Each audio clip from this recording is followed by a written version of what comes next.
Good morning, everyone, and welcome to the first PIE Crowdcast of the year. We're glad you're here. We're going to wait for people to roll in because this is Portland and stuff doesn't start until 5 minutes after the hour. It looks like we've got about 40 people in the event right now, so welcome. If you want to introduce yourself in chat over there, please feel free.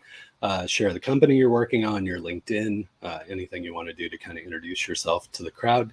Generally, the chat will go completely off the rails during these events and people will quit paying attention to me. So feel free to participate in chat in that way if you want to. Welcome to PIE. If you're not familiar with PIE, we'll give you some details on the history of our accelerator and the work we've done over time. But I think the most important part about an AMA session and a Q&A session is obviously the questions. So if this is your first time on Crowdcast, the easiest way to ask your questions are right down there. You'll see currently a number 13 with Ask a Question. If you click on that Ask a Question button, what you'll be able to do is not only read through the queues of the questions, the queue of the questions that I'm going to go through, but you'll also be able to kind of submit your own questions or upvote questions that you're finding valuable or you'd like me to focus.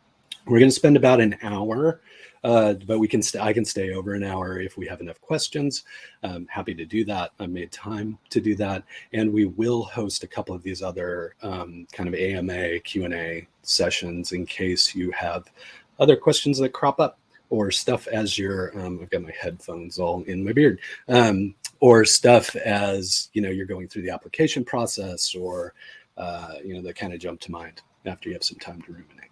Okay, so looks like folks are here, pretty much everybody. So I'm going to go ahead and get going. Before we get started, we always like to do a land acknowledgement, even though this is a virtual event.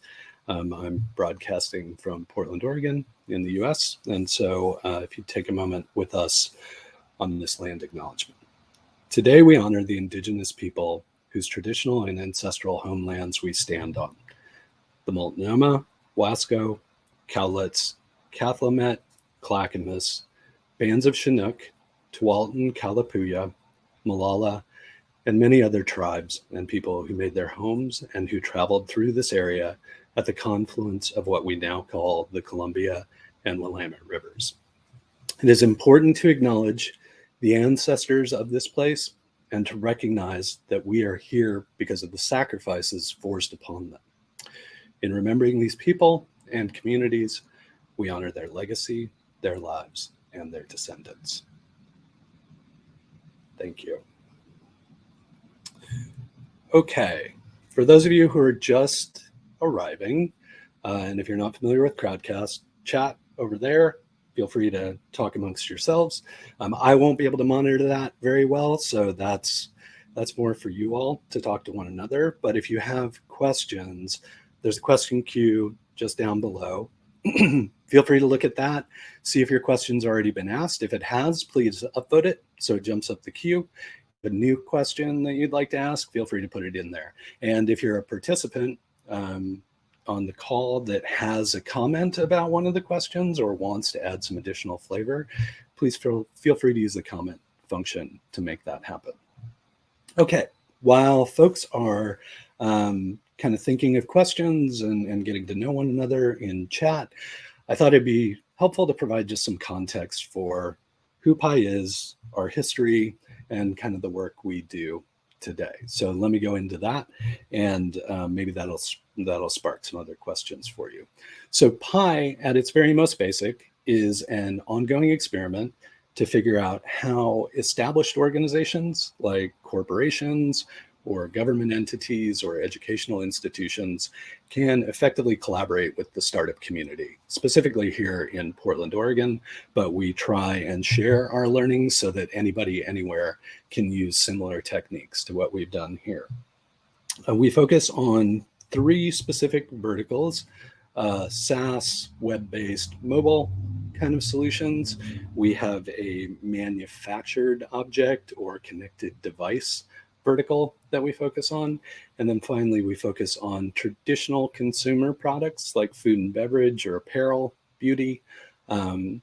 those kind of things that would be sold directly to a typical consumer as a physical product. So across the board, PIE does its best work with product-based companies that are traded sector companies. And by traded sector, we mean companies that are interested in selling their product nationally, ideally internationally, but they're looking for massive scale with the products and the products they sell. We don't work with services organizations. We've never done that kind of work and don't have that level of expertise. And we don't do Main Street kind of retail environments or even scalable retail environments. You know, these days there are new chains popping up all the time, but we don't deal with that part of the business. We deal with more of the product that winds up on the shelves at those companies. So that's PIE. That's what we do today. We originally started in 2009 as a co-working space, just filled with people working on their companies in the Wieden & Kennedy building. And if you don't know Wieden & Kennedy, you probably know their work. They're the Old Spice guy. They're the Coca-Cola polar bears. They're the new Colonel Sanders. They are an advertising agency that does big brand advertising. And their motivation to collaborate with us on PIE was really based on them wanting a better understanding of startups and how they were doing their work, because they saw technology as kind of a new bastion of creativity that they felt they needed to understand and learn from. So that's where the project began. Since then, we've had the opportunity to collaborate with partners like Coca-Cola, Google, Target. Here locally, we've collaborated with Daimler, Nike, Intel, and our current corporate partner specifically for our manufacturing-focused startups is Autodesk here in Portland. So we have a program called PIE Shop, and that is, when we're allowed in offices, that's housed within the Autodesk building. So that's kind of the history of PIE. We are, an atypical accelerator. If you're familiar with Techstars or Y Combinator, our program began very similar to those programs, and we've continued to iterate over time to form a program that we feel is better designed to support the types of companies we see being built in Portland and the types of founders we've encountered over time. That being said, you don't have to be in Portland to participate in the program, especially now that it's virtual. So even when we were a physically located program like we've been in the past, we've received applications from all over the world, every continent except Antarctica, still waiting for that one to show up. But it doesn't matter where you are, only if you're willing to kind of deal with time zones and those kind of things in terms of how the programming works.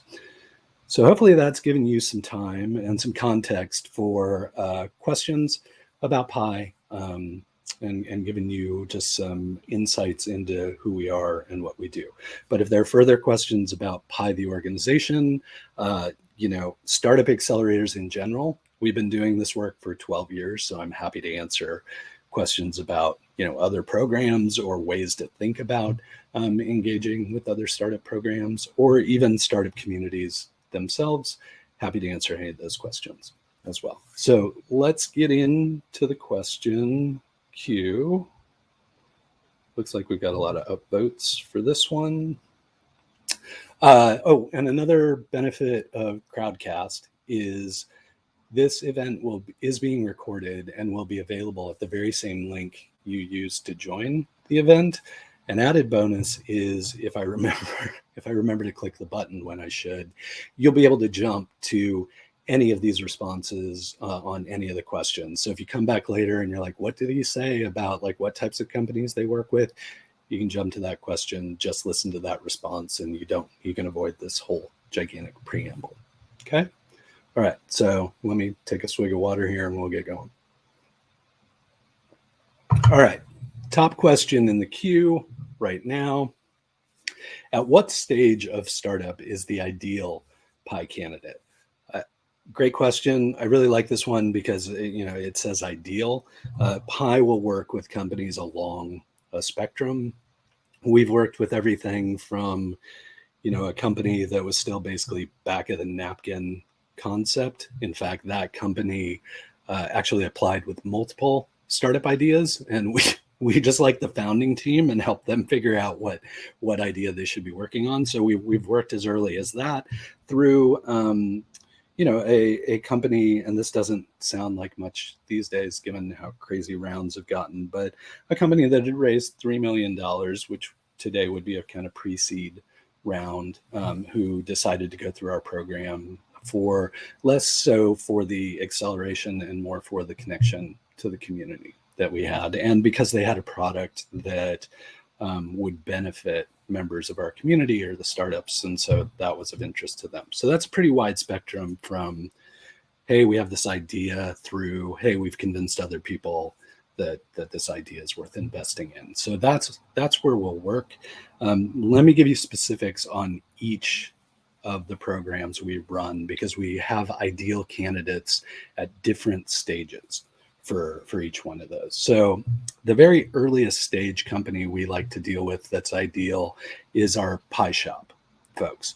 So generally with Pi Shop, and Pi Shop is the manufacturing or connected device group, and they are focused on physical objects. So for them, we generally like folks who have made it to a kind of cobbled together prototype. They may be using a breadboard or Raspberry Pi or some kind of off-the-shelf technology that they've cobbled together, but they have a functional prototype that they can demonstrate what their idea is and where they're going with it.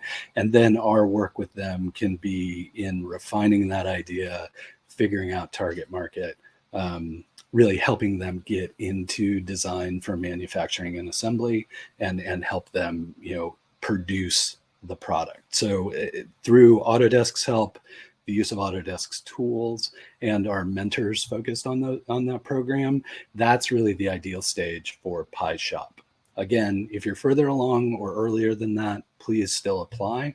We'll still consider that kind of stuff, but that's our ideal candidate. For Pi, our ideal candidate is a SaaS product that is a functional prototype. It's clickable, workable. You kind of started to identify the target market, and you kind of think where you're going with it. And then that's a great place for Pi to engage, because then we can really help with refining your target market, helping you figure out market entry, and really kind of accelerating you into the market you're trying to attract, as well as helping you figure out the way to make that a financially viable pursuit. So I think specifically in the SaaS world, in this day and age, many people think that pursuing venture capital is the only way to kind of fund that activity. For us, venture capital is a very specific tool. We don't require our companies to be pursuing venture capital, but if your product matches an equity financeable solution that could attract venture capital, we're likely to help you move in that direction. So, SaaS products that are already a prototype and are kind of figuring out, product market fit, they're great for Pi. Yet again, the caveat, we'll take earlier, we'll take later, but that's the ideal. And finally, with Pi Consumer, which is our consumer products group, those companies tend to be the furthest along.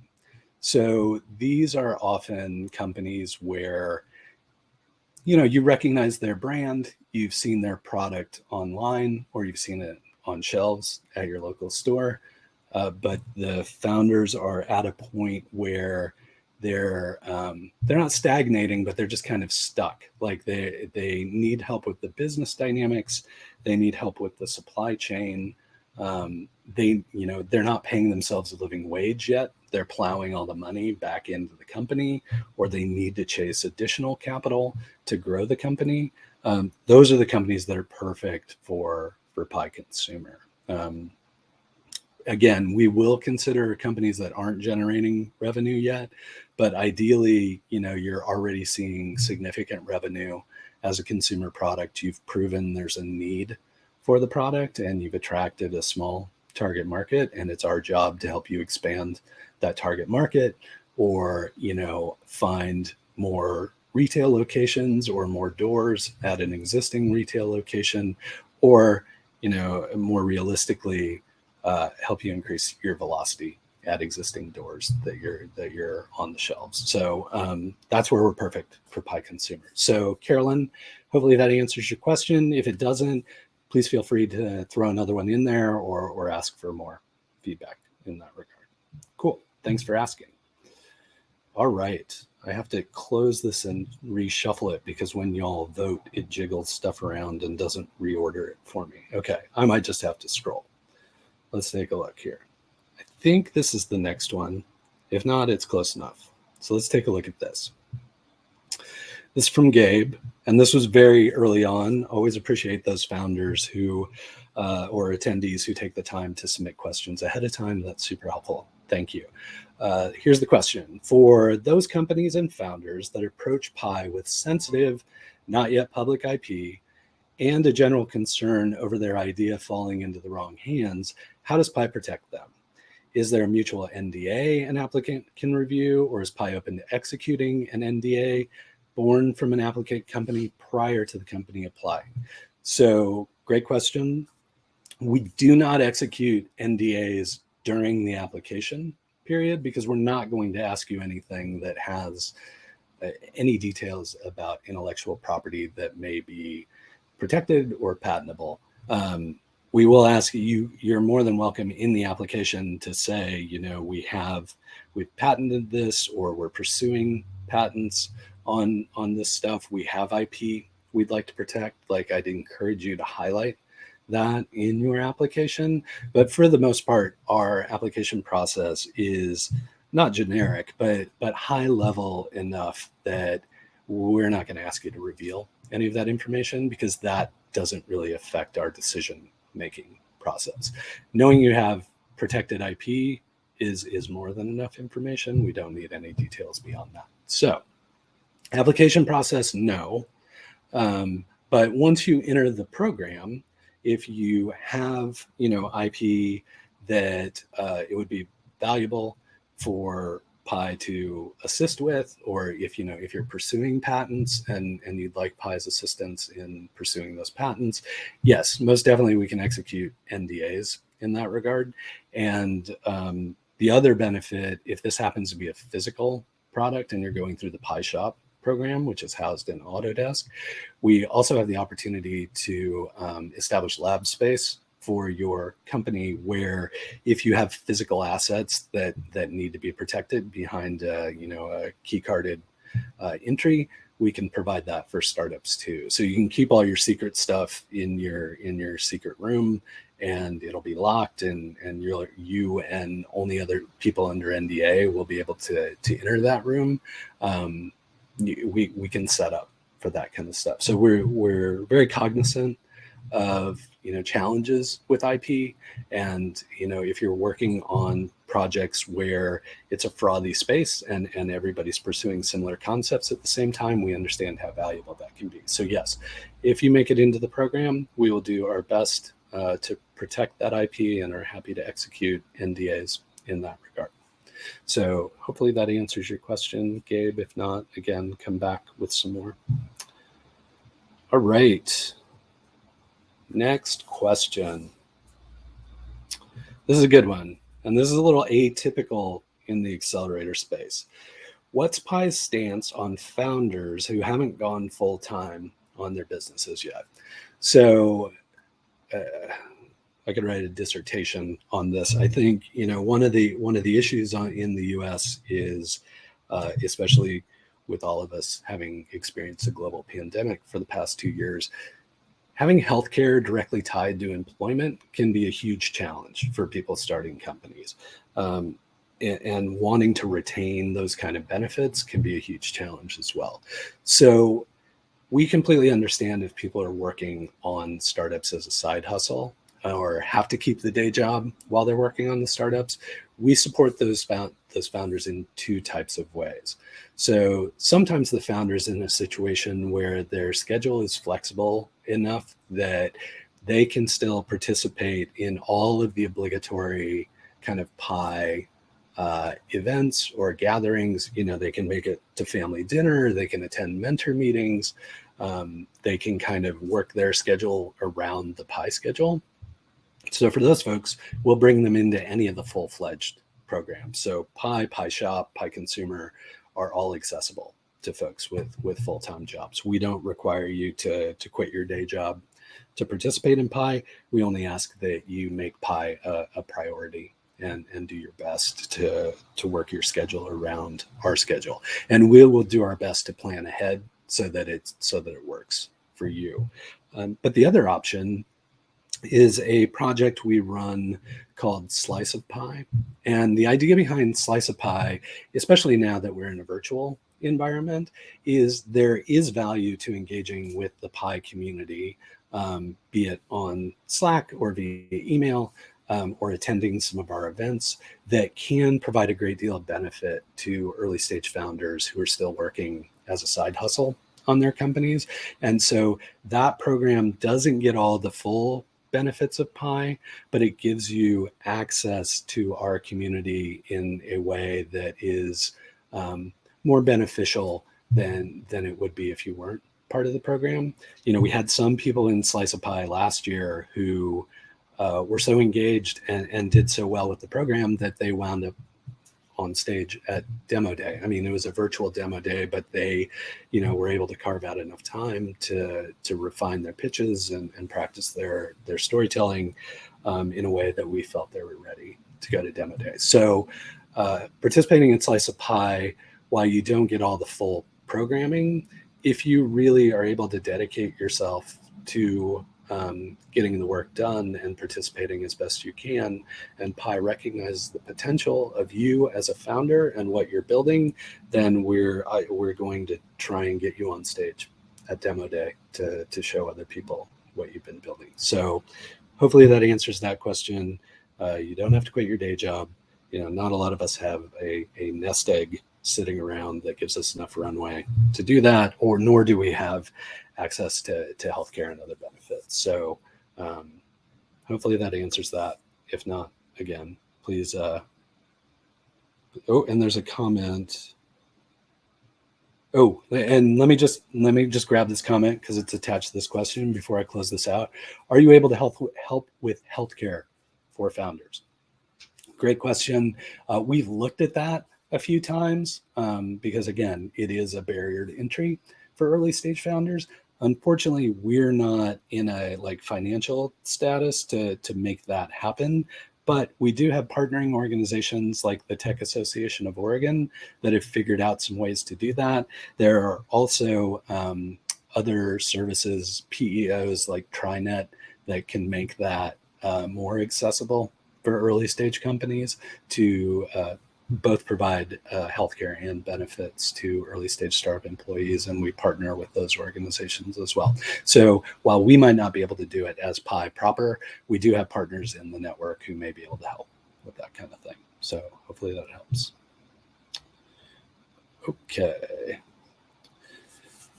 Next question, and keep them coming. Really appreciate it. We got about 22 in the queue, which is great, and we'll keep rolling. We got about a half hour left, but again, I can stay longer if I need to. I just get those questions in there. And let me pause.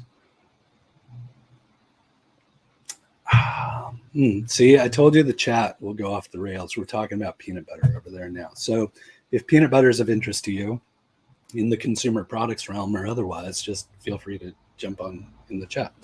Let's get this one. I read the typical week at PIE in the FAQ, and we have an FAQ from last year, or another thing I encourage folks to look at, and I should have grabbed the link for this, but we took some time a few years back to document our entire process and how we built the accelerator and the way we think about the accelerator. And we open sourced that document. It's called the PIE Cookbook. You can find it on GitHub or read the docs, is the easiest way to find it. But that was designed for folks like me who are running accelerators or building accelerators. But I think it will also provide some really interesting details for folks like you who may be interested in applying to accelerators or participating in accelerators. That I mentioned that because it has an extensive, like, typical week at PIE kind of rundown of what you would expect at PIE, which is very comparable to some other accelerator programs. So you might want to search that up. Thank you, Amina, for dropping the link in there. That's kind of a really detailed reference. But in terms of this question in particular, how's the pandemic changed that? Are you still meeting in person? Is it Zoom calls? Yeah, great question. So we were forced in 2020 at the end of our PIE class to move to virtual pitch practice and eventually a virtual demo day. For this last class of PIE, which graduated mid-year 2021, we were fully virtual. I still have never met some of the founders in person, face-to-face. So we use a variety of tools to to kind of orchestrate PIE programming. It fully virtual, and it will be fully virtual this time, as far as we know, unless something drastic changes in the world and we kind of reach endemic and are able to go back into locations. But for now, we're planning for it to be fully virtual. And likely, if we start fully virtual, we will continue that way regardless, because you're a founder, you're dealing with enough. You don't need us like changing formats midway through the year. So if we start virtual, just assume we're staying virtual. Some of the tools we use for that virtual environment, Crowdcast. So we hold a lot of our mentor meetings on a private Crowdcast channel so that they're always accessible to you if you're unable to attend, or you can kind of throw your questions in ahead of time to get them answered by the mentor while they're giving their talk. And then they're available asynchronously, so you can go back and review and that kind of thing. So Crowdcast is one of the tools we use. Slack is probably our most active tool. So a general discussion and back and forth and DMing occurs on our Slack channel on a regular basis. And then all of our meetings are happening via Zoom or Google Meet. So when we set up one-on-ones with mentors, or mentors are having office hours, or you're meeting with PIE staff for your weekly check-in, all of that will happen virtually over Zoom. The entire interview process will happen virtually. So it's a written application, and then we'll probably come back to companies we're interested in with a few more follow-up questions, and then the final phase is a face-to-face in-person interview. That in-person interview will happen over Zoom. So yeah, just plan on it being virtual. I think the only candidates where that really can cause some heartache and heartburn are the PIE shop folks who have physical things that need to be produced, or prototypes that need to be printed out, or that kind of thing. In that case, with that group, last year, thanks to our shop manager, Miguel, and Autodesk, we were still able to print some stuff out and get that kind of stuff done. Miguel had access to the desktop printing facility to run some 3D prints and that kind of thing. And so I foresee that being very similar this year. That being said, if we wind up being able to get back into the Autodesk office space, we will likely do that for PIE shop companies, simply because they need that physical access. So if you're accepted into PIE, we're running it as a virtual program. Expect to kind of have Slack open all day. You'll be getting a lot of Zoom fatigue, unfortunately, on calls and those kind of things. And then, if some other, and a lot of Crowdcast, but if there's some other platform that pops up that we think has potential for managing PIE or giving you greater access to the network in a meaningful way, we'll incorporate that as well. So we're always kind of just iterating on stuff. Estimated time commitment is additional part of that question. Thanks, Amina, for the comment. So I am estimating about 4 hours a week of obligatory PIE stuff. Nothing is like hard and fast required, but you're highly encouraged to participate in those 4 hours a week. And those consist of, in order of importance, family dinner, which usually happens during the lunch hour, but it can happen at dinner too. It has in the past, and that's why we called it that originally. Family dinner is all of the founders in the cohort getting together on a weekly basis and just kind of keeping one another up to date on where they are and what's going on. And also, you know, an opportunity to ask questions of other founders or advice on problems that you're experiencing that founders in your cohort may be able to help with. So that's a critical part of our program, is that peer-to-peer. Yes, Kyle, it's fully virtual for the next cohort. Really important is the peer-to-peer part of it, that we see a great deal of value in that. And we also recognize that, you know, your company is only as strong as the network you have surrounding you. And this network of founders are going to be that group of people. So family dinner, critically important. Next in kind of order of importance, I would say your weekly check-in with PIE staff, which is really where you update us on progress and milestones and that kind of thing. And and things that are keeping you up at night. That's where we really do our work of figuring out what mentors should you be meeting with, or what opportunities are available to you. So those two are critical components of the program. Less probably critical, but still obligatory. We'll bring in mentors a couple times a week, sometimes for a talk, sometimes for just office hours that people can sign up for. And you know, carving out the time to take advantage of those is the reason you're in the program, right? You could figure out a way to just talk to me on a weekly basis. You could, you know, figure out ways to talk to your peers on a regular basis. The value of PIE is really the mentor network and your access to them. So those times that mentors come in to speak or hold office hours, we find those to be critical components of the program and encourage you to take advantage of those. We will never program stuff just for programming's sake, and we will never do things like to a set curriculum. Most of the mentors we bring in are going to have something to say that's going to be valuable to you. So we encourage you to use that time. So all told, that adds up to about 4 hours. That's the first few months of the program.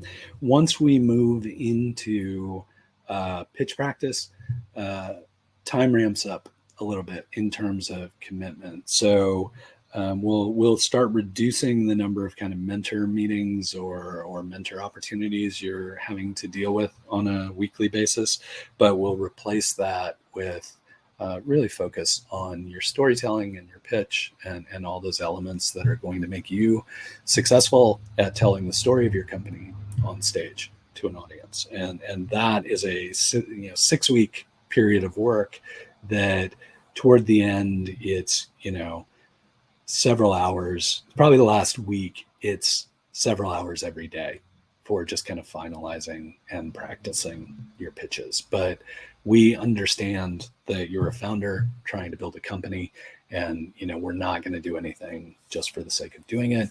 We learned long ago not to create stress for the sake of creating stress. We always have purpose with what we're doing. So in developing that trust between the program and you and your company, we're just looking to hopefully get you to the point that you always trust that when we're doing something, it's in your best interest and you should participate, but we will try and not make that overwhelming for you.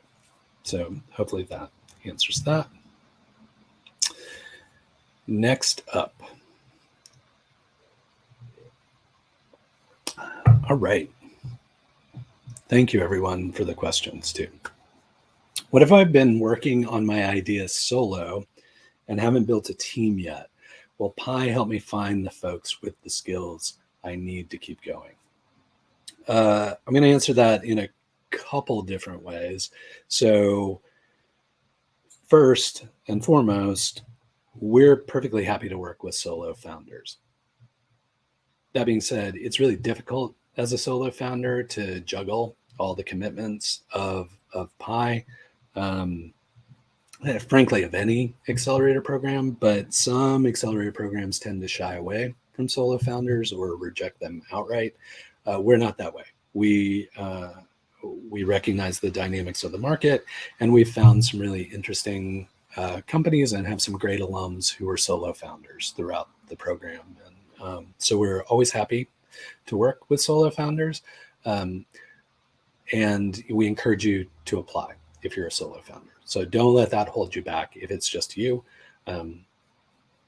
Again, just know going in that should you be accepted, it's a lot of work as a solo founder. And I think Shannon, it may be if Shannon's here at the event, he may be able to chime in a little bit there, having gone through PIE as basically a solo founder, the last class.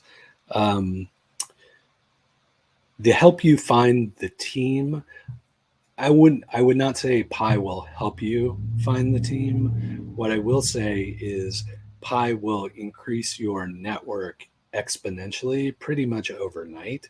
So your ability to find the team will be enhanced and accelerated. And through the connections of the PIE community and the PIE network, it may ease that kind of hiring opportunity or talent opportunity, but PIE is not going to explicitly do the work of finding a team for you.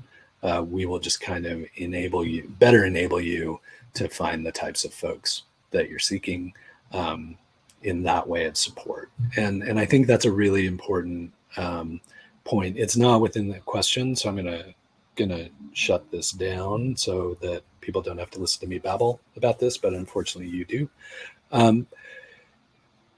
It's really important to understand that PIE doesn't do any work and our mentors don't do any work. So in our lexicon, a mentor is someone, either a peer or an expert, who is willing to spend time with you to provide an opinion on a problem you are experiencing or an opportunity you're trying to capitalize on. They're not helping you realize that opportunity. They're not helping you resolve that problem. They're just talking it through with you and providing a perspective. And it's your job as the founder to kind of consume all those perspectives, assimilate the information, and then make the decision for your company and do the work to get there. We're not doing that work. The mentors aren't doing that work. Now, that being said, any number of times, mentors have started to develop a really good working relationship with the founders or the companies they're mentoring, and may be motivated to actually do work for founders.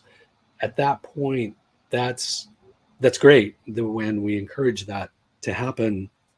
But at that point, they cease being a mentor and move into being either a consultant or an advisor. And those roles are compensated. They're either compensated by equity in your company or cash. And that's a very different relationship that's not managed by PIE. So I think it's just really important to understand that in the realm of PIE, mentors provide opinion and advisors or consultants do work. So a mentor is never going to be doing work for you. That's why we're able to get so many amazing mentors to volunteer to participate in our program, because they know that we're not putting additional work on their plate. They're just interested in helping founders with the program. I saw Steve ask a question, so I'm going to throw this one in the question queue so that I can get to it. All right, let's do the next one. Kind of answered this one earlier, but let me get a recorded, yeah. And then it, of course, went away. Hold on, user error. Right.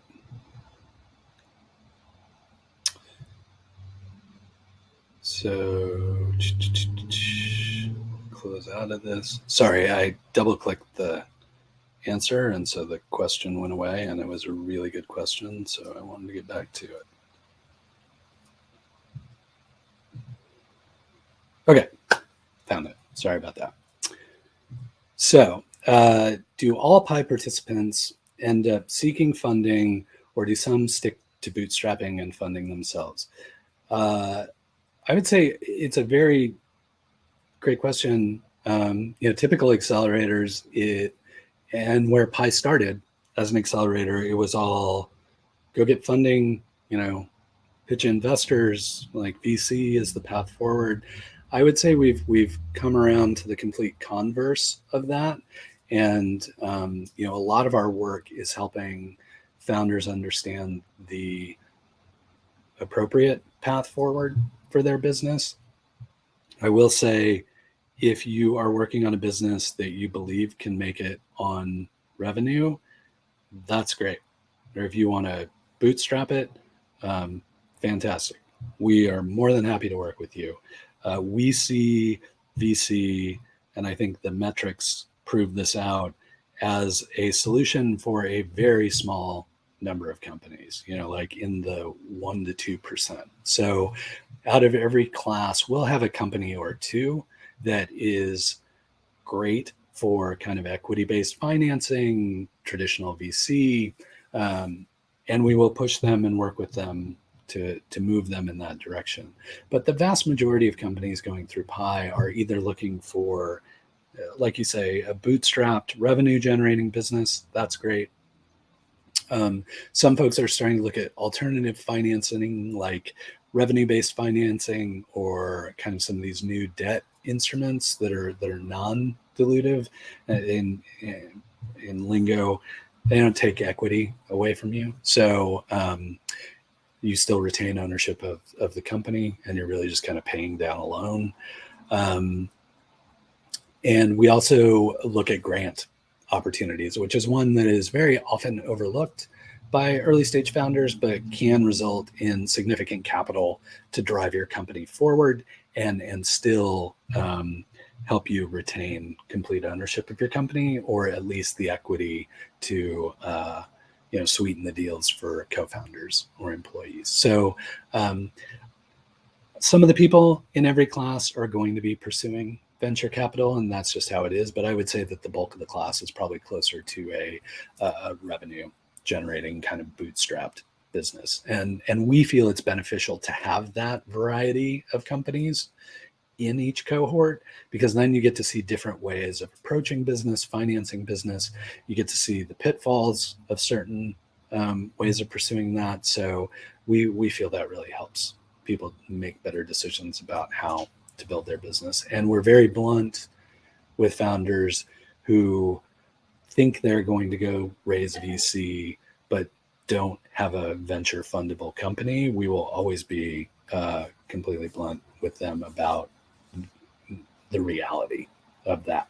We're not being judged on how many dollars our companies have raised or anything along those lines. So that's not really important to us, whether everyone goes and raises money or not. So we just want you to build the best company possible in the most sustainable way. So hopefully that answers that one, Annie. Does PIE, Gabe again. Does PIE have resources to assist the company in attaining utility patents and trademarks with the USPTO, and or assisting with international IP efforts with the OIPC? We do have mentors who have experience with patents and kind of that whole process and writing patents up and all that kind of thing. Again, that's going to be more advice or opinions. It's not going to be the folks doing the work, but we do have those resources available. And then we have worked from time to time with partnering organizations who actually do that work. But again, that comes at a cost. That's not going to be a free thing for PIE. So while we don't do the work we do have access to that kind of assistance within our network, and are more than happy to help folks in that regard if that's something you're struggling with or something that is going to prove long-term value for your business and its future. We're more than happy to work with you and figure that out. And I will always say, and this goes for any topic, not just intellectual property, but we're always happy to be challenged with a new topic that we might not have a mentor or a number of mentors in that area of expertise, because then that forces us to go out and recruit new folks and bring new mentors into the community that can benefit you. So if you're working on something unique or feel like you have an issue with your business that's unique, that's exciting to us as a program, because it means we get to expand our network with more super smart people who know about that topic. So don't ever let that kind of dissuade you from applying to PIE. We're not looking to just kind of make it with the same old folks saying the same old things time and time again. We always like to work on new stuff and to keep iterating. Next question. Does PIE accept moonshots? For example, if I want to build a new city or flying cars, we're fine with moonshots. I think every founder has a grandiose vision of how the world is going to be a better place once their solution exists. Many founders are convinced they're working on an idea that's going to be worth billions of dollars. I don't see the scope of the project or the vision being something that would prevent us from working with the company. I think we just need to believe that the founder and or founding team actually has the ability to realize that vision, or at least some component of that vision. So moonshots, absolutely. Please, moonshots on climate change or things along those lines. That's a huge issue that we need to address really rapidly. So yes, please, for those kind of moonshots. Building the next Facebook or something like that moonshot, probably not.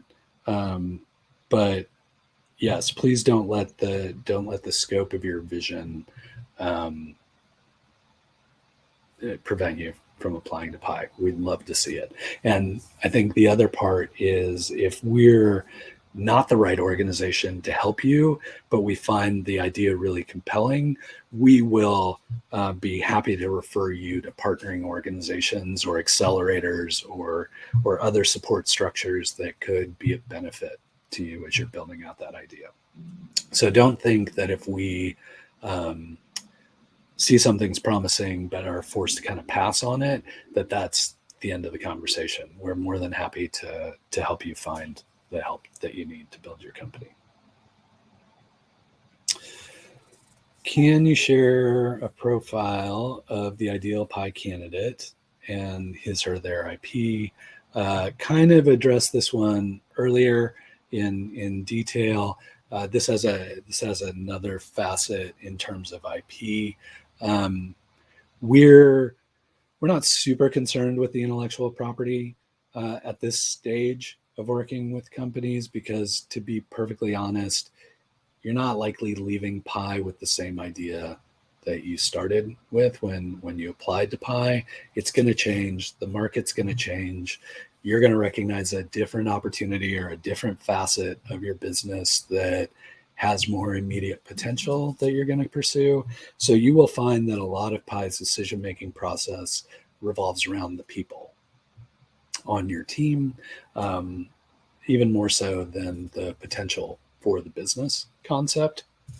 Sometimes we'll accept really promising teams who we see a lot of potential in, even if we're not quite sold on their business idea or their intellectual property or that kind of thing. So at this stage, we don't really we care, but we don't, it's not really that much part of the decision-making process. So we encourage you to kind of apply in that regard.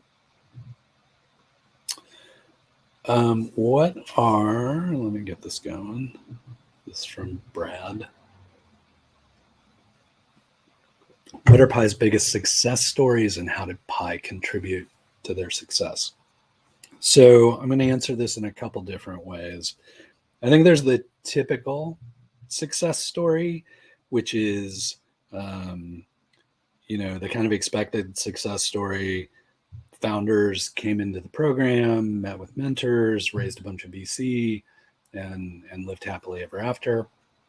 We've had a few of those here and there. I think Cloudability is, if you're in Portland, is probably the most recognizable one that's kind of gone the full cycle. So Cloudability was in our first accelerator class.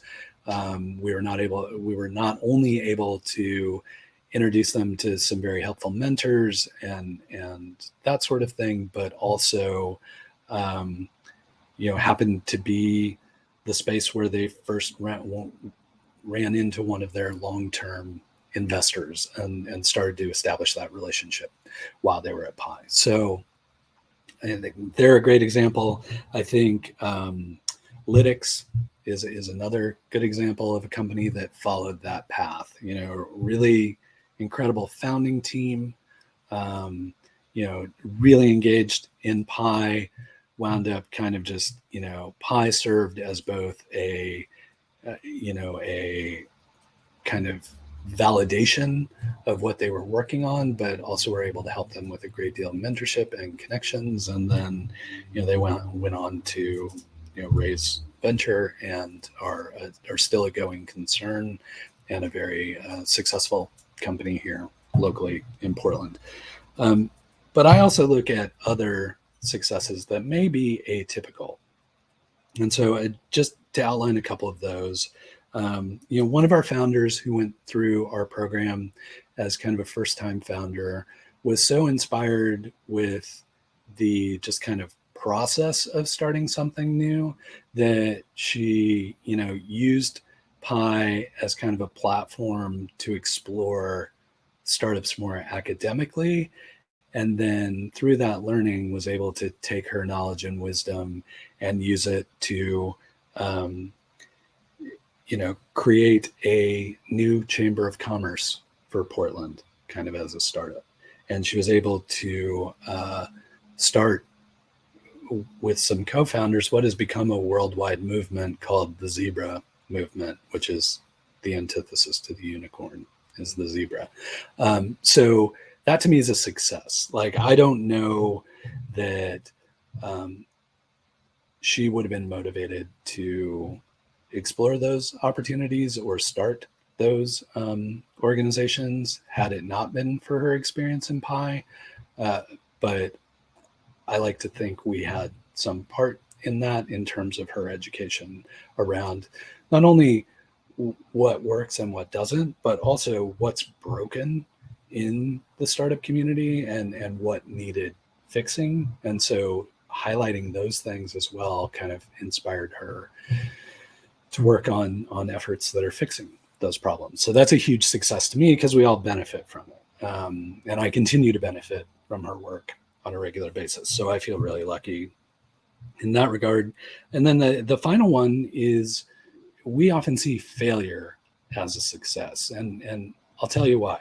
This has happened any number of times with companies, but I'm going to focus on one founder in particular, who was part of a co-founding team in our first PIE class.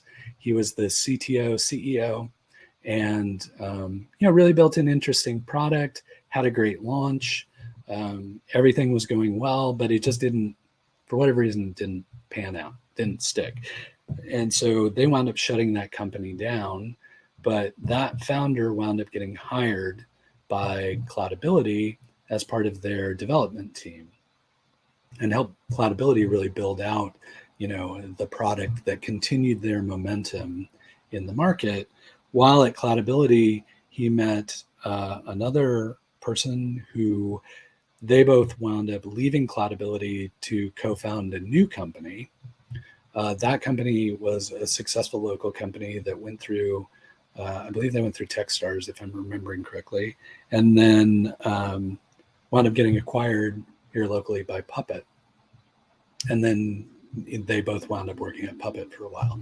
He's now in Berlin working at another company. But I think that trajectory through the community and, having a PIE founder, then PIE alum, PIE mentor who was able to go through that kind of growth that kind of started with some of his activity at PIE, that's a success to me. Like somebody learning enough about startups and companies to understand how to build a new company, or like how to work within another startup. I think that's another valuable point for folks who go through the program is if you're a founder whose startup fails and you get to go work with another PIE startup, you know what that founder is going through and you've kind of seen what they've been going through. So it gives you an appreciation for the company and a different perspective.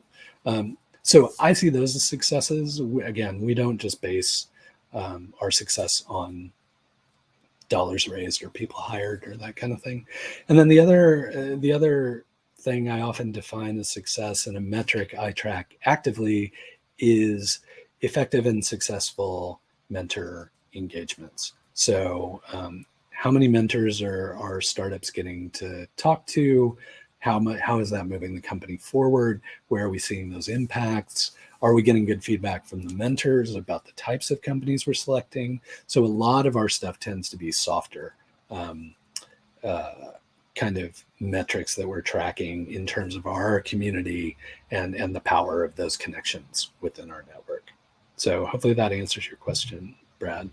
Out of respect for people's time, we are coming to the end of our hour, but we've still got a bunch of questions in the queue, and I'm happy to sit here and keep answering questions. So maybe a favor from me is maybe let's not put any more questions in the queue. Let me try and get through these. And then we'll do more of these sessions. And if you have a question that I haven't gotten a chance to answer, happy to answer that in a future session or via email or that kind of thing. Okay, so let's get through these remaining 19 questions that I haven't got to. All right. Peter, how does PIE fund itself if it doesn't take equity and doesn't charge tuition? Or to put it a different way, what's PIE's business model?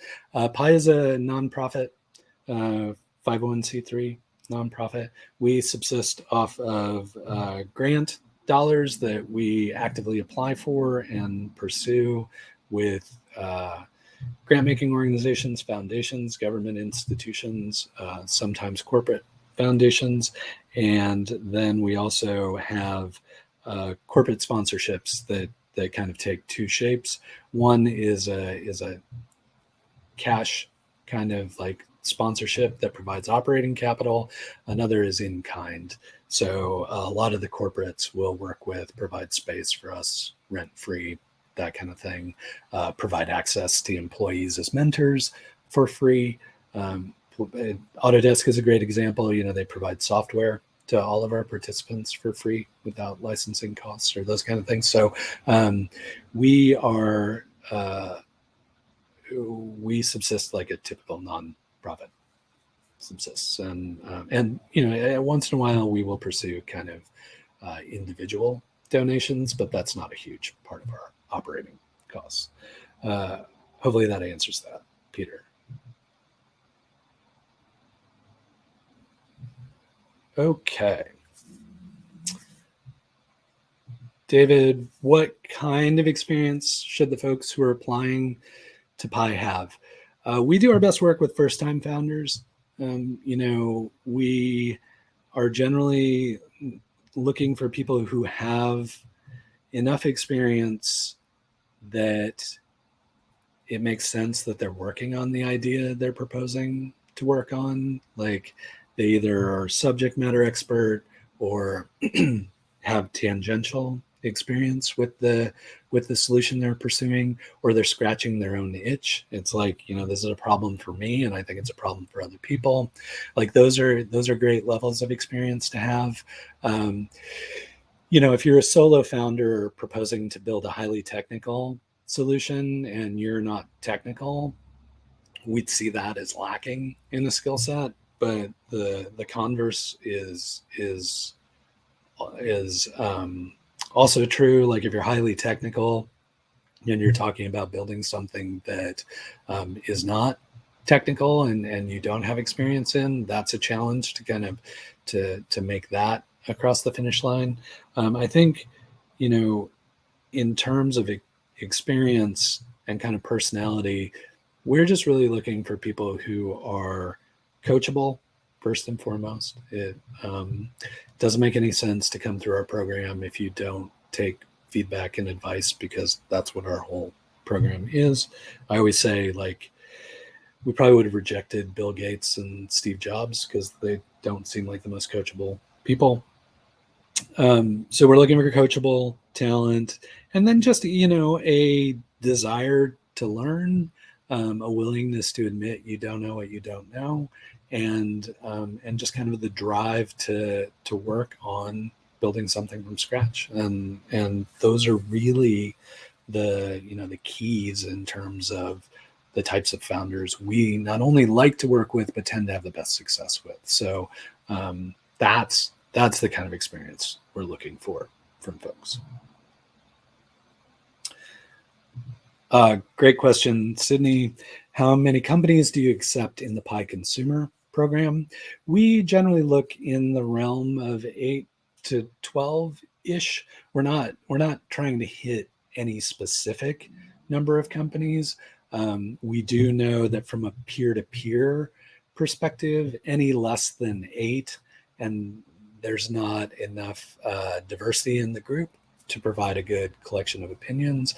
And we know that once we get up toward 12 or 14 or so, the staff gets spread a little thin and the group gets a little big for those peer-to-peer dynamics to work effectively. So again, it's a spectrum.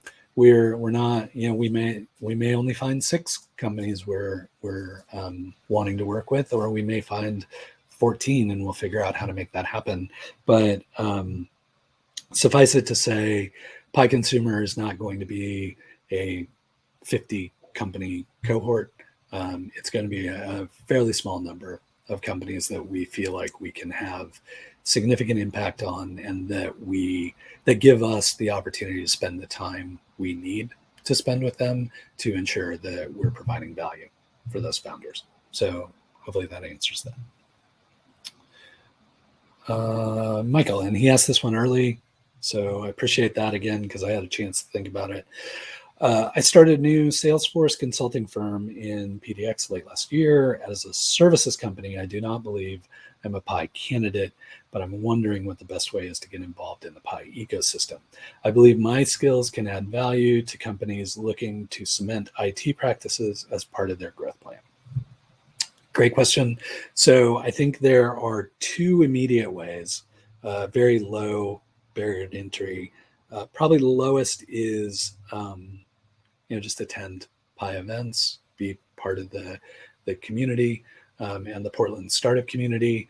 Like we've got we're sponsoring Portland Lunch 2.0 a couple of weeks, which is, Groundhog Day. So next week, which is a very, open kind of casual networking thing, but it will attract a bunch of PIE companies, a bunch of PIE mentors and other people in the Portland community.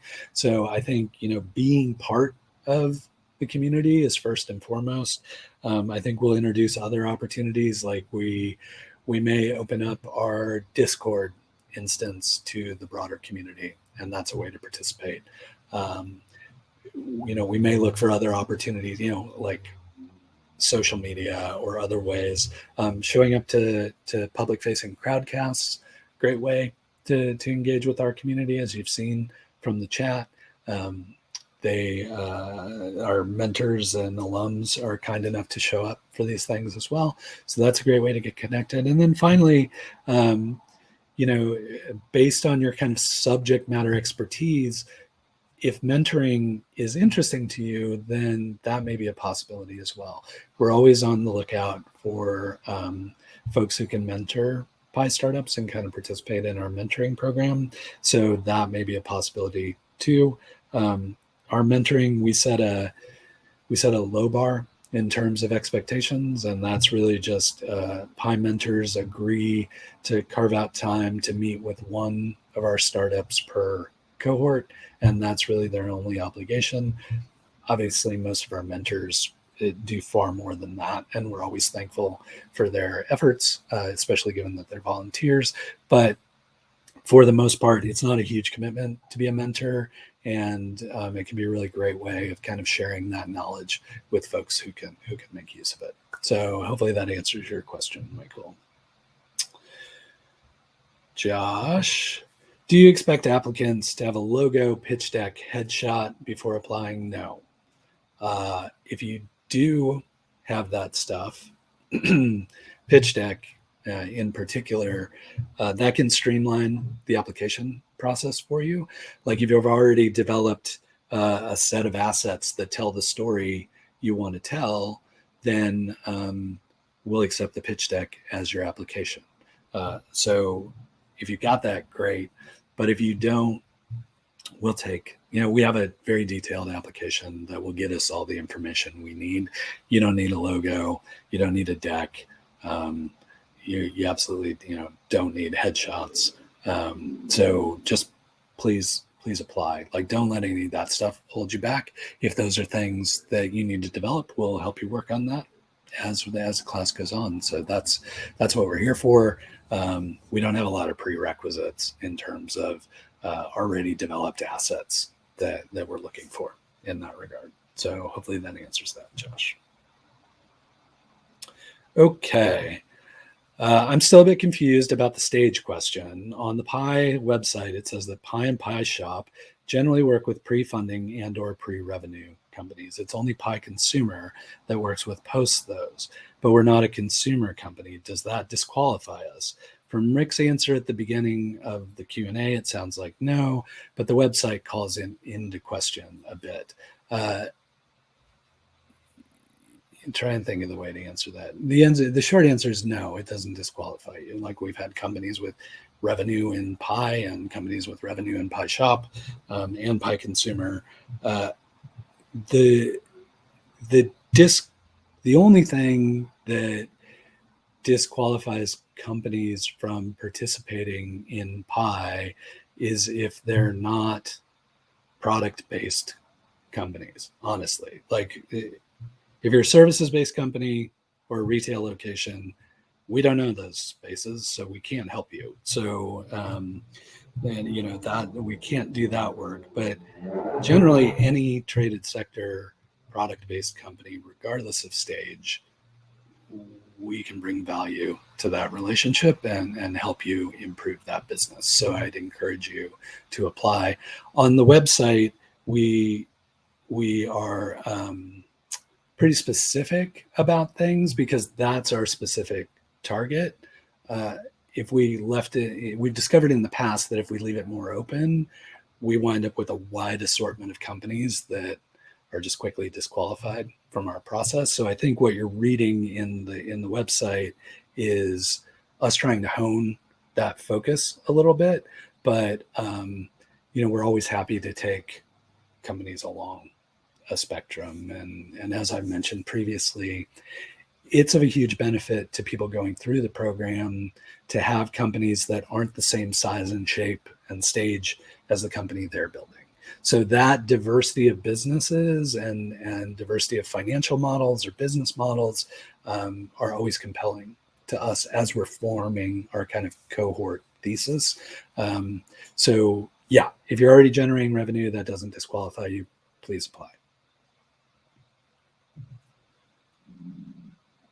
Okay, look at me sailing through the questions, only 12 more to go. Stick around if you can. I'll just keep babbling. I can't even see you anyway. Like, I'm just talking to a camera. So like, you can leave and come back and see your question later. It'll all be recorded and you can jump right to it. So if you have to bail, feel free to bail. I'll just keep babbling. Might need to call in the makeup crew at some point. I'm getting pretty shiny here under the light. What is the rate of companies that apply versus companies that get accepted to the program? Great question. So, and this is interesting because it's changed over time a little bit. So I will say, anytime we open the application period, pretty consistently, we could leave it open for 6 weeks. We could leave it open for a week.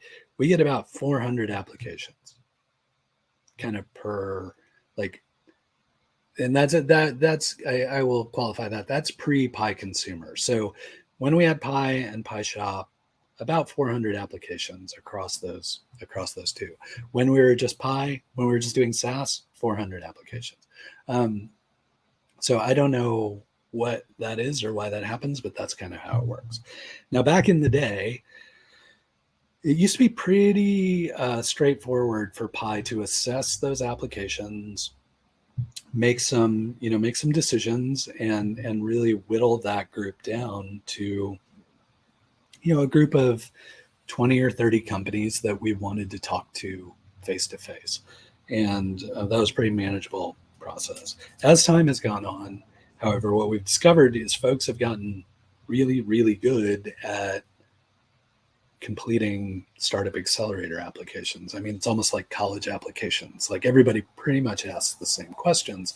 So it's getting harder and harder for us to refine that group of throughout the process. So what we found is these days it tends to trend more toward 400 coming in the door.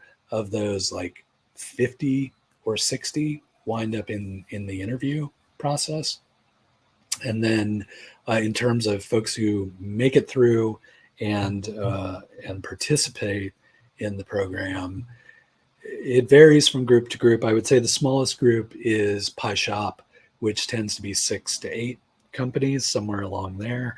And that's just constrained by lab space and manufacturing space. So 6 to 8 there. PIE has fluctuated. We've gone as high as 40 or 50 companies from time to time, but this time around we're gonna go back to just focusing intently on a small number of companies. So figure 15-ish tops will make it into PIE, and then kind of like I described before, 8 to 12 in PIE consumer. So pretty much across the board, you will see PIE working with about 30 companies simultaneously.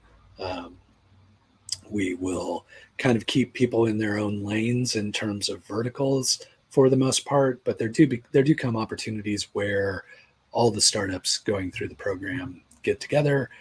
Just again, back to building your network and your connections within the community. Sometimes it's valuable to do that, or sometimes we'll have a mentor who everybody wants to see speak or everybody has questions for, and so we'll bring all the classes together in that regard. But for the most part, if you go into PIE shop, those 6 or 8 companies are going to be the people you're working with day in, day out. But you will get to meet the other startups going through the program. So hopefully that answers that, Andre. Next question. Is the ideal candidate one whose business model is that of a high growth startup, or can it be a niche product available for licensing? Would that also work? Great question. In the past, it's the former. So high growth startup, like we are looking for companies that can grow exponentially, are super efficient with capital, have the potential to realize, again, a national product or international product. We haven't dealt with a lot of companies that are licensing their technology to other entities, but that's not outside the realm of something we would like to explore. We'll often pick opportunities to work with individual entities that we haven't had the chance to work with in the past. So good example is we had one company that was coming through our program, and the pivot the founder realized was he wanted to build a venture fund. He was having such a hard time raising money that and seeing these dynamics of venture that he's like, there's an opportunity for a fund to do the work that's not being done. That fund is called Black Founders Matter. And so he was preparing to leave PIE, and we were like, well, Marceau, why don't you just stay here and we'll figure out if we can accelerate a venture fund. We've never done that, but it makes sense within our network to see if we can help you build the fund you want to build. So we've done that. We've worked with nonprofits before to see if we can help. There's no way accelerating nonprofit paperwork and nonprofit distinction. That bureaucracy just takes the time that it takes. But in terms of business models and connections and community development, membership growth, there are ways we can have significant impact on nonprofit entities. And so we've worked with them in the past. So I would say if you're talking about licensing a niche product that has the potential to have a large customer base of licensors, then that's super interesting. If it's something that could be adopted rapidly and become kind of a core component of business as we do it in the future, that's definitely something we'd like to look at. If you're looking at something that's very specific IP for a very small target market, probably not something we can help with. But anything else, and I'd still be interested to see the application regardless, because there may be other entities or other people within the PIE network who we could say, look, this isn't right for the accelerator, but this alum or this mentor has a solution that's perfect for you. So again, it would be great to see that application. Thanks for asking that question.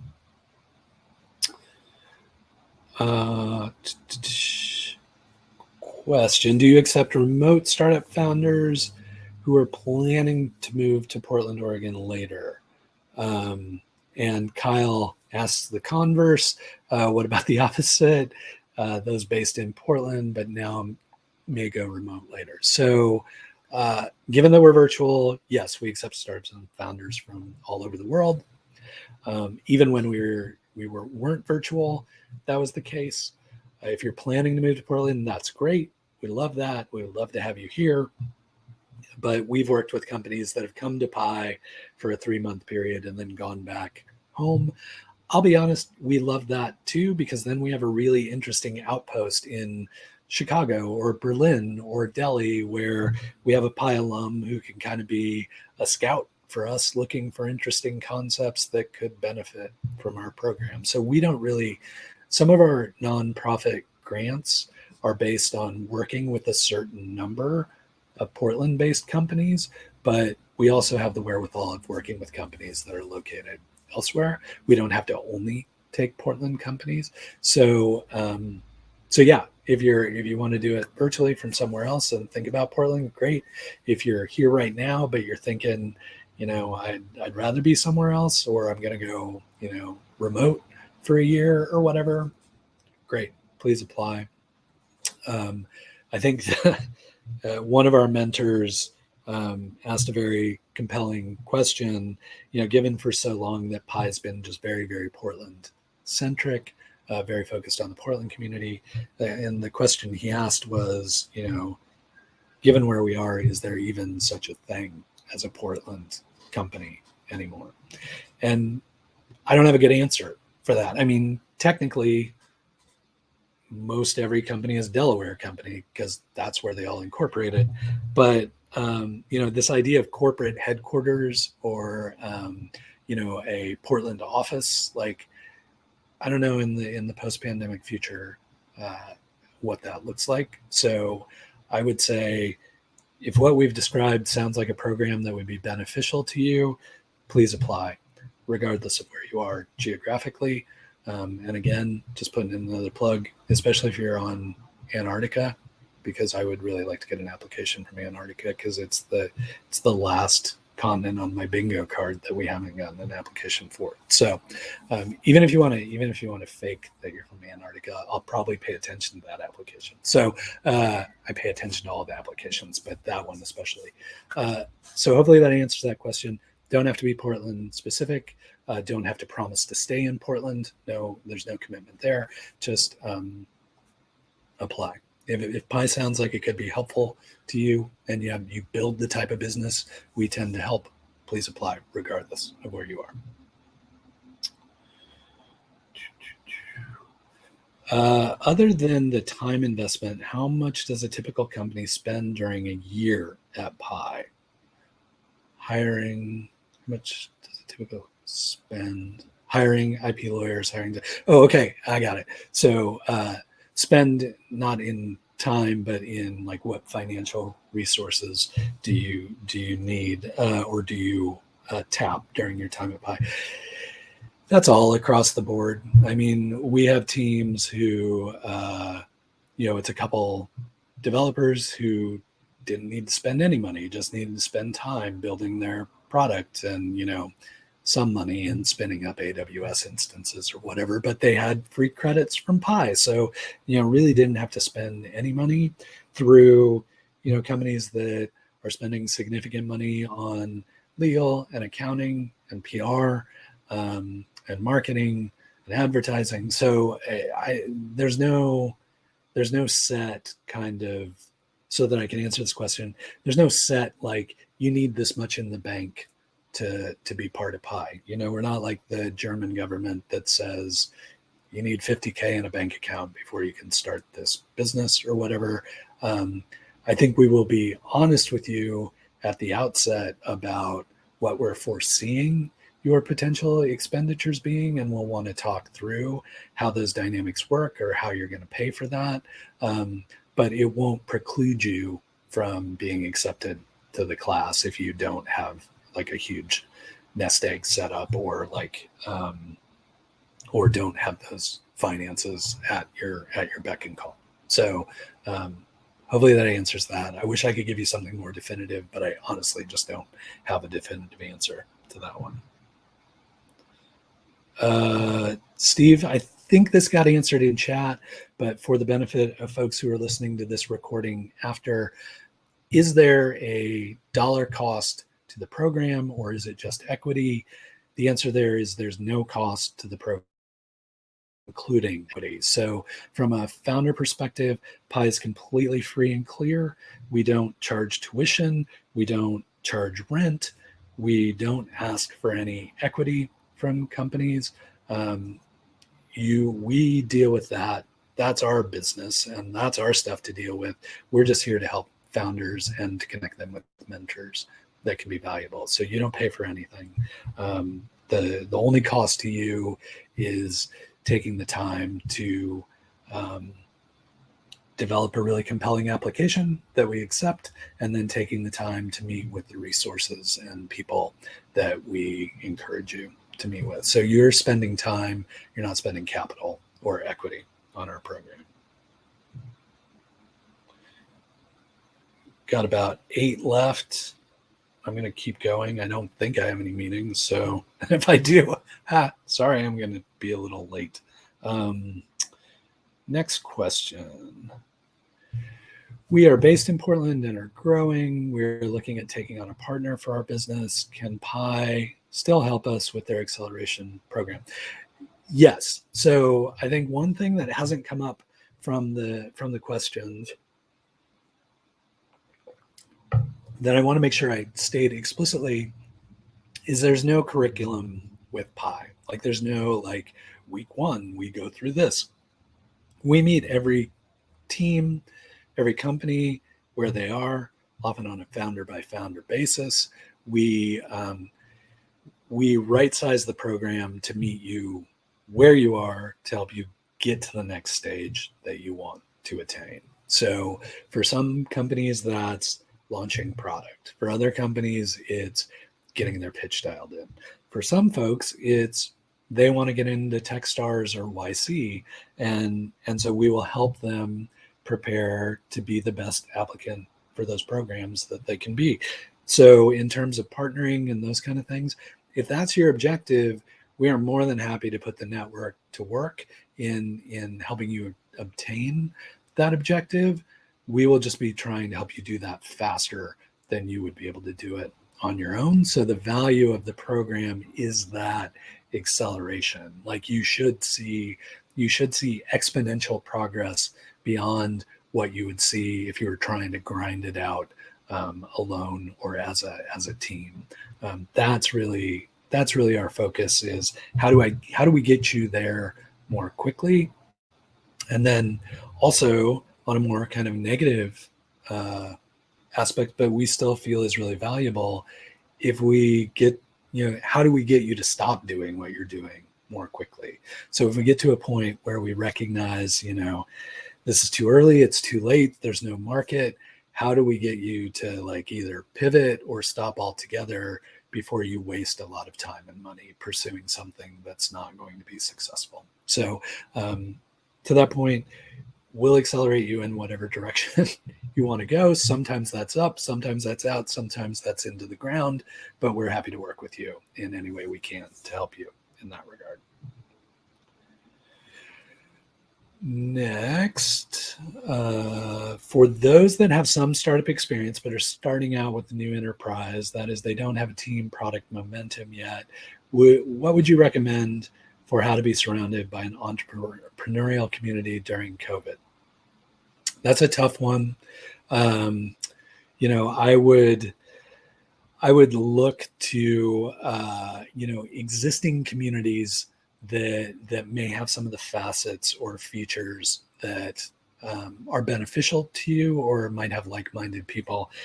One example of that is I often tend to, especially technical folks, I often tend to encourage them to join user groups of the technologies that they use, especially local level user groups. So like if you're building in Python, get involved with the Portland Python user group, or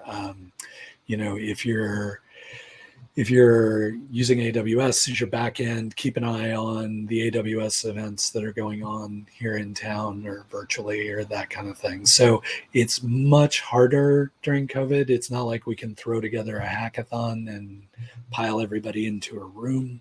And I recognize that, but there are resources online that you can start to kind of form that community. And it's a challenge, and PIE is challenged by it as well. But I would look for tangential or kind of orthogonal groups that might not be exactly the folks you're looking for, but you have enough in common that it at least provides you with some of that community dynamic, and kind of go from there. Hopefully that answers that.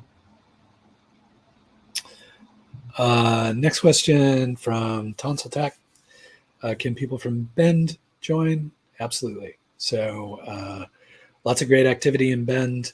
We know a lot of founders down in Bend, a lot of Bend transplants who are our friends from Portland who've moved down there. Love Bend. We are going to be doing it fully virtual, so the entire team should be able to participate, whether they're in Portland or Bend. And should the time come that we're going to get the chance to get together in person, nice, Stephen. Should the time come that we get to meet together in person, we'll give you plenty of heads up before those meetings occur. So maybe you can take a road trip to come up and visit us. And definitely come visit us for demo day. So yeah, absolutely. Short answer, yes, please do. Can you apply to work with PIE and PIE Shop for two projects that are different yet connected? Yes. Yeah, absolutely. Like we talk about them as very explicit programs, but it's a very thin membrane in between programs. And we are always looking for that cross-pollination and collaboration. So if you got a couple projects and they could, have potential benefit to either program, more than happy to work with you. That sounds really compelling, actually, and super interesting. So I would encourage you to apply. The same goes as if you have if you want to hit all three verticals, if you have a consumer technology product like a like an Apple Watch or Fitbit or whatever, something along those lines that goes across all three, great. That would be amazing. I would love to have one of those companies in our class where you could really benefit from the entire mentor group and their expertise. So yeah, if you don't feel like you fit into one or the other, please still apply. If we feel like we can be helpful, happy to work with you in that regard. We've got a SAAS startup in the media area. Can PIE help us make connections, introductions to the Portland media market? Introductions, yes, but it's obviously still up to you to kind of close those deals.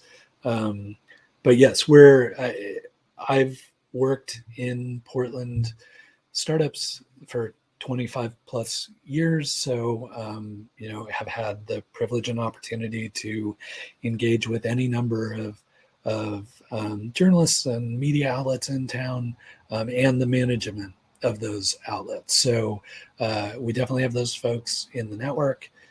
Happy to help make those connections, but it's up to you and the company to kind of get it over the finish line in that regard. We can accelerate your access to those folks, but it's up to you to close the deal. So hopefully that makes sense. When is the actual application due? And I think I'm going to, forgive me, but I'm going to jump into my notes here just so I can get this in the chat for folks so they have all the dates. Okay, so alternative applications, they will open on February 14th, which is Valentine's Day. Also happens to be Oregon's birthday, so it seemed like a good day to open them. And we love all the startups you're building and want them to be our Valentine or something. So opens February 14th. We'll close March 14th because we always like pie puns, and March 14th is Pie Day. We will not be doing an extension this year. The accelerator application process is very similar to modern day concerts, where you show up and you listen to the set and then you didn't hear that one song that you really wanted to hear. And so you start applauding and you have to give them a standing ovation, and then the artist comes back out and plays the song you want to hear. That's how accelerator applications work, right? We say, well, this is the firm deadline and nothing beyond this deadline. And then inevitably, year after year, we wind up extending the deadline. One of our experiments this year is not extending the deadline. That's what we're going to do differently this time around. We're just March 14th. If it's not in by, basically by the time I wake up and turn off applications on March 15th, sorry, but you missed the window for this application period. So please be looking for it on February 14th. We also provide a cheat sheet for the application. So you're not going into the application sight unseen. We'll give you all the questions we're going to ask and kind of all the things we're looking for. You'll be able to work on that for nearly a month before you have to cut and paste your answers in to the application and hit submit. So hopefully that gives you plenty of time. Again, the application is pretty straightforward. They're questions you can answer off the cuff. They're not gonna be super challenging unless you're a very early stage concept and haven't thought through some of the issues that we bring up in terms of the applications. But for the most part, it's what are you building? Who are you? Who's the team? What are your areas of expertise? And what are you looking to get out of PIE? That's the basis of the application. So applications are due on PIE Day, March 14th. There will be no extension this year. Repeat that one more time. No extensions this year. March 14th, they're due. It's closed. We're done. In order to get the program on the road the way we want to, we need to start reviewing applications on March 15th. So March 14th will be the last day.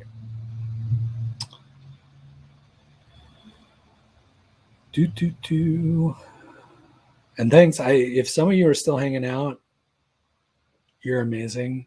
I can't imagine listening to my voice for this long. So the fact that you've done it is heroic, to say the least, but appreciate you hanging out. Can we apply to PIE and Y Combinator at the same time? Absolutely. Please do. We're not competitive. Y Combinator is a very different program than PIE, and I would hate to see you not gain the advantage of participating in Y Combinator if the timing's right for you and they select your company. So please apply to both. If you wind up in a situation where it's like, hey, look, we applied to both, we got accepted to both, we only have time to do one, and I'm sure it would come as no shock, you decide to do Y Combinator, that's great. That, we'll still be here when you get through with that. So, and we'll be happy to help however we can. I don't know that you can apply to both. I don't know that you can do both simultaneously. And nor would I encourage you to. I would encourage you to focus on the program that is most compelling to you. But in terms of applying, absolutely, please do. And then we can kind of cross that acceptance bridge when we come to it. Hopefully that answers that, Charlie. Ooh, I'm down to 3 questions. Besides the 2 events listed in Meetup, is PIE planning any other meetings? Examples: monthly pitch day to practice presentations, mentor sessions with mentors in various segments. Good question, Daniel. That Meetup group is intended for public-facing PIE events. So we'll put some other stuff on there. Like we'll probably do a few like community meetups, or sometimes we wind up with an opportunity where somebody's spending time to mentor during the day at PIE, and it makes sense to have them be a public speaker in the evening of that same time period. Like in the old days, it would be somebody visiting from out of town,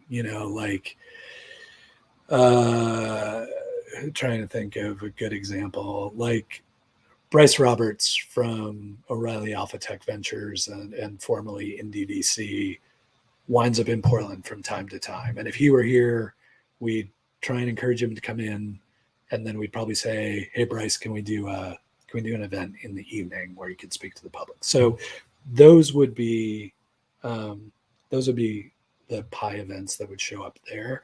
They're kind of like anybody's welcome to this PIE event. If you're accepted to the class, there's a whole litany of events, activities, and programming you'll need to show up for that won't be exposed to the broader public. So I think that's answering your question. Yes, there's a ton more on a weekly basis, several times a week, that will be PIE focused events. In terms of pitch practice, you will get sick of it. It happens so often, but your presentation will be chef's kiss by the time we're done with it.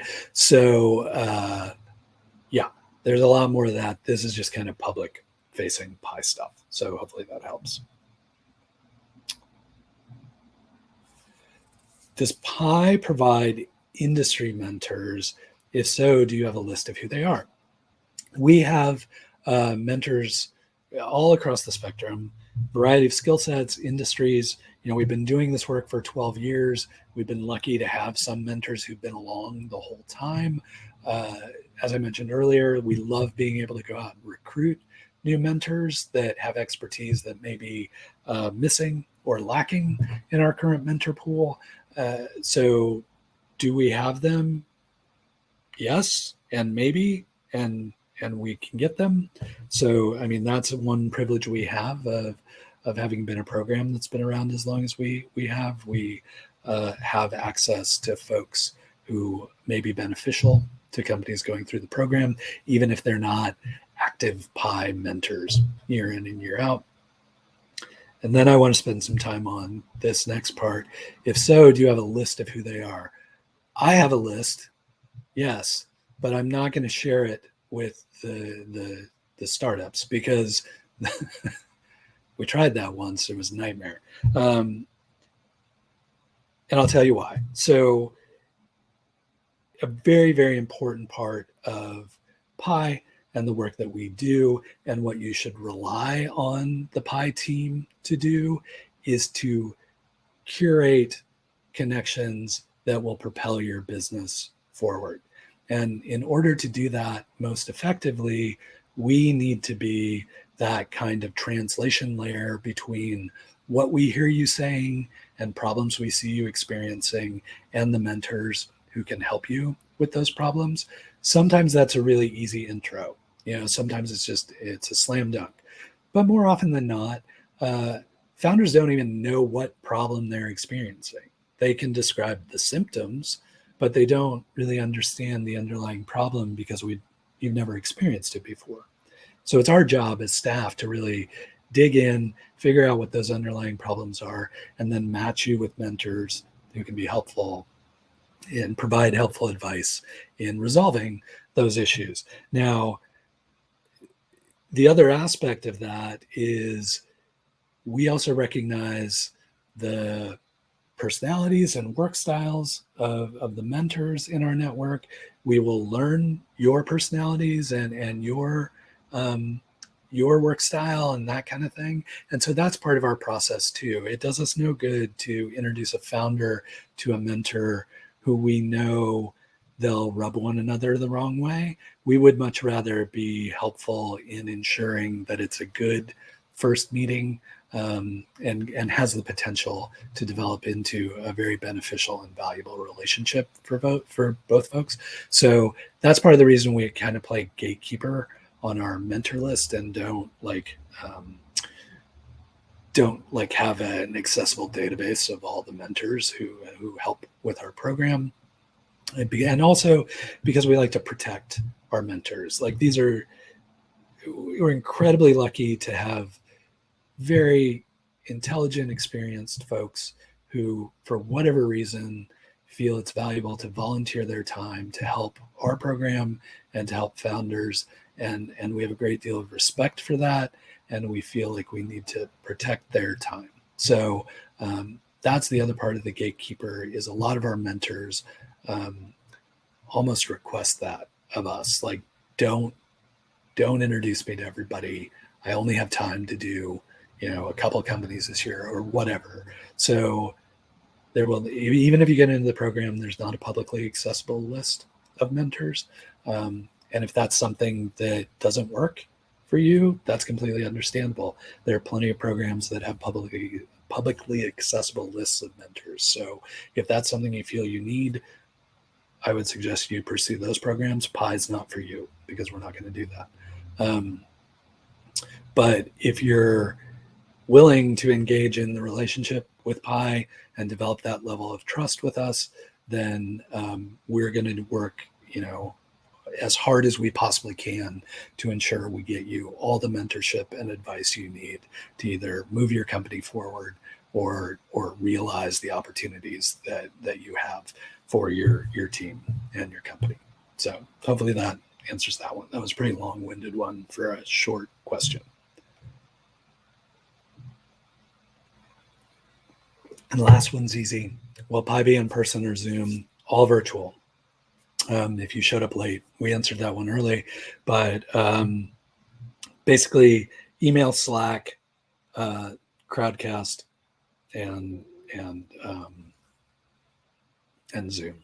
So space and Zoom because I'm on it constantly. So yeah, it'll be all virtual. And if we start as all virtual, we will remain all virtual throughout the year, most likely until demo day, which is October 12th. So that's it. I got through them all. Again, this is all being recorded. All these questions are available for you going back through. I'll go ahead and post this to our YouTube channel as well. And so it'll be available there. If you have additional questions that come up, we'll do a couple more of these kind of AMA periods where you're welcome to show up and ask your questions there. Or if we get to the point of the application period and that sort of thing, we're obviously there to field your questions. And we're looking for other venues that might provide better access for a wider variety of participants. So, one example is we may be looking to open up our Discord to the community so that anyone can be there and ask the questions they need to ask. We may do Twitter Spaces. We will do at the Portland Lunch 2.0, which is all virtual. We will have a PIE table there if you want to swing by the PIE table and ask questions. And we'll probably open up some office hours on one of our alums is work from. They empower people with virtual cafes. I'll probably put some office hours up there as well, that if I'm working in my cafe, you're welcome to pop by and get those questions answered. So just be on the lookout. Follow PIE on social, on Twitter, which is PIEPDX. Sign up for our newsletter. Follow us on Crowdcast. Follow us on YouTube. We will get the information out there as to when the next Q&A periods are happening or AMA sessions are happening. But again, always feel free to email us too at info@PIEPDX, or me. I'm just Rick at PIEPDX, RICK at PIEPDX.com. All right. The first Crowdcast of the year is in the books. It was a doozy. It looks like we went for an hour and 45 minutes. Thank you for attending. Thanks for showing up. More soon. Appreciate your interest in PIE and look forward to seeing your application in a few weeks. All right, great. Thanks very much. Talk to everybody later. Bye.